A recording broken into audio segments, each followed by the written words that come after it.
I wonder if the stats are going to go down well as we weigh up the two sides, how they've started the season so far, heading into this one. So let's turn our attention to Tottenham then. I guess one thing that's been evident since the start of last season, the difference between Ange Postecoglou's style compared to Antonio Conte and previous Spurs styles since Pochettino, of course, left. So run us through what we need to know here. Yeah, well, I think let's start with Tottenham because we have seen such a transformation under Ange Postecoglou, and they are the league's top pressing side under the Australian manager. More high turnovers than any other side. You can see in this graph down by at the bottom here, the number of high turnovers. Tottenham are way out in front. You can see Everton and Liverpool are the next closest to them.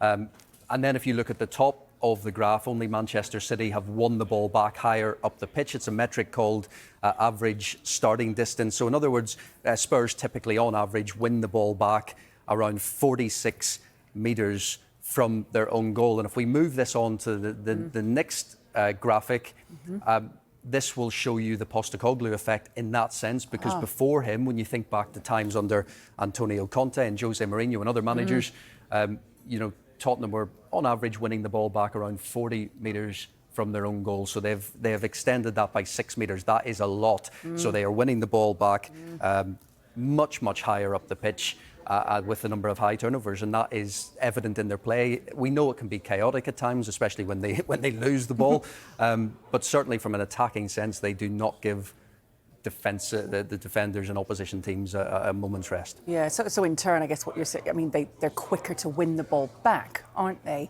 in this instance too? Not afraid to take risks going forward either when we look at all of these stats. And as you mentioned, it can be exciting to watch, can be quite terrifying as well sometimes. It can be quite terrifying. And there's actually a really good stat I think we can show as well, passes per defensive action. And this is always a really interesting one.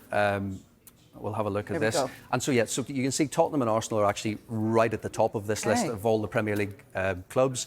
And essentially what this is how many times does a team allow the opponent, how many passes does it allow the opponent to have before they aggressively win the ball back. So on average, Tottenham are allowing 6 passes. The opposition have 6 passes before Tottenham win the ball back. And that again just highlights just how aggressive they are under Ange Postecoglou. Arsenal fare very well in this area as well. As you can see, they were second. And just evident in that, the sprints, the total sprints, you can see only Liverpool sprint more than Tottenham. Actually, the interesting thing as well, if you look at Arsenal, right down at towards the bottom of that list, actually, in all of the Premier League teams. So I think the stats point to Arsenal having a bit more balance and control between attack and defence, and we're going to come on to some of that a bit later. But certainly at the moment, Tottenham are, if you were a neutral kind of looking at that, thinking a lot more kind of high risk and aggressive and attacking, and I guess there's scope for a lot more to go wrong. Yeah, so you kind of hinted about that. They're not afraid to take these risks going forward either, are they? It's very much them. No, they're not, and I think we can see that in the next graphic. And so this is, well, there's a couple of things we can look at around Tottenham for this. We can look at individual players, and this is actually a much longer list. If you look at I think in this list, the top 10 or top 15, we are so used to seeing attacking players in this list. This is essentially when players take the ball under pressure in the final third. So Kevin De Bruyne right at the top, that'll be no surprise to people. But look how many Tottenham players are in that. And not only Tottenham players, but look who's there on the list in 4th, Pedro Porro. And he is the only defender on this kind of the top 10, 15, Bernardo Silva's there, Ben, Baird and Diaz. Every player I can tell you below that, all attacking players, but Pedro Porro gets into such advanced positions. That's been evident just watching Tottenham. You might not even need stats to tell you that Pedro Porro gets himself up the pitch, but this just is kind of backing that up, that he takes the ball under pressure in the final third 45 times this season. And when you kind of compare generally Tottenham and Arsenal last season, obviously they fare very well. Arsenal, I think both teams look like they're in the top 6 for all of these kind of the attacking areas. So I think it lends itself to what we've seen in North London derbies. There is a reason this is a favourite fixture of so many people. Gary Neville says regularly that's his favourite game to watch. And yeah, I think the stats speak for themselves there in terms of two attacking sides. Again, we're going to come on to it, but just a bit more control about Arsenal's attacking play. So that is the attack.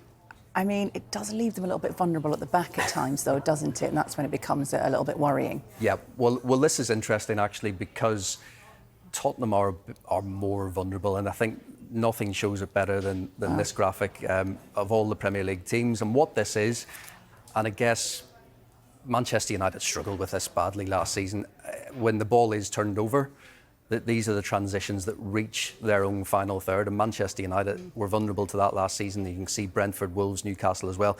Tottenham are quite high up on that list, so that's the risk that comes with such an attacking point of view. I guess it's worth pointing out that last season was Ange Postecoglou's first season. We've just been hearing about Mikel Arteta agreeing a new 3-year contract. This is his coming up to 5 years in charge of Arsenal. So there is a clear difference in terms of the managers having time to work with the respective squads and get that message across. I think that's probably a bit more evident in the Arsenal approach, because that's Arsenal right down at the bottom of that list. They are very good at stopping counter-attacks on themselves, and they just have that.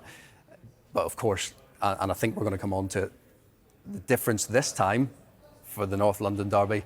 Declan Rice is suspended, Martin Odegaard is injured, and it'll be really interesting to see how Arsenal cope without two key players. One key player in Rice was bad enough, add in Odegaard's injury, and all of a sudden that's going to be the test for Arsenal.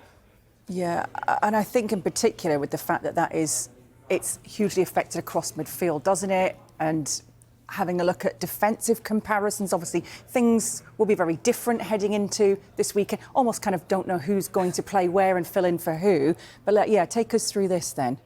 Yeah, well, this again just feeds into the fact that Tottenham, as much as it's kind of the risk and reward, isn't it? That the reward is when it comes off and Tottenham are on their game and everything's going well for an attacking sense, it can look brilliant to watch. But it's just is there still just a bit of vulnerability that Arsenal over time have been able to deal with better?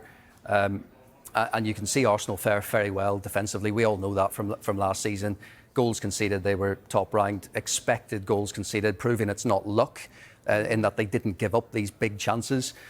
They're also first for shots conceded inside their own box, total tackles. They're second for set-piece goals conceded, and they're second for shots conceded. So, again, no luck there with Arsenal. That's a well-drilled, organised team, both in attack and defence. Whereas you look at Tottenham, as much as the attacking stats really look impressive, they haven't quite found that balance yet. I mean, obviously, the set-piece goals conceded stands out a lot there. Didn't think it was going to be that high. I was quite shocked when that graphic popped up. Only Nottingham Forest and Sheffield United lower on that list last season. Yeah.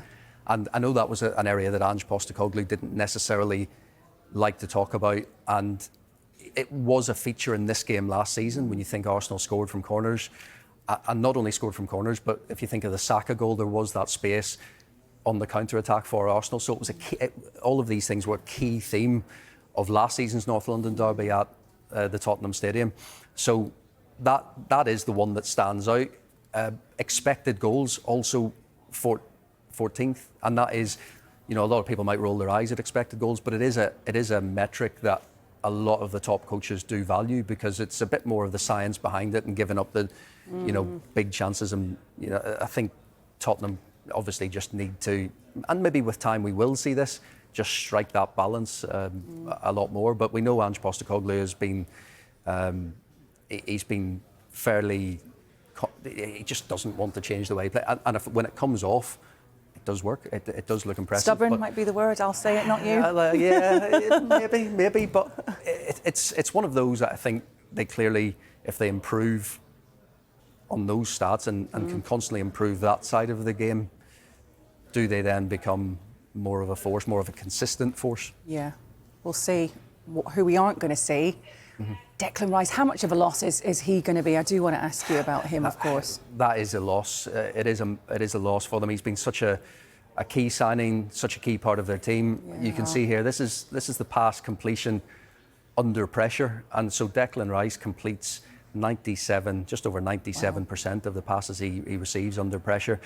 You can't see it on this, but further down that list, Martin Odegaard is around 80%. And I guess the key difference might be that Odegaard is trying to play those more defence, splitting passes, taking more risks, clearly will give the ball away a lot more. Whereas Rice is in a deeper role. Sometimes he kind of is a bit versatile in that central midfield area. But that goes to show, just again, we talk about control with Arsenal.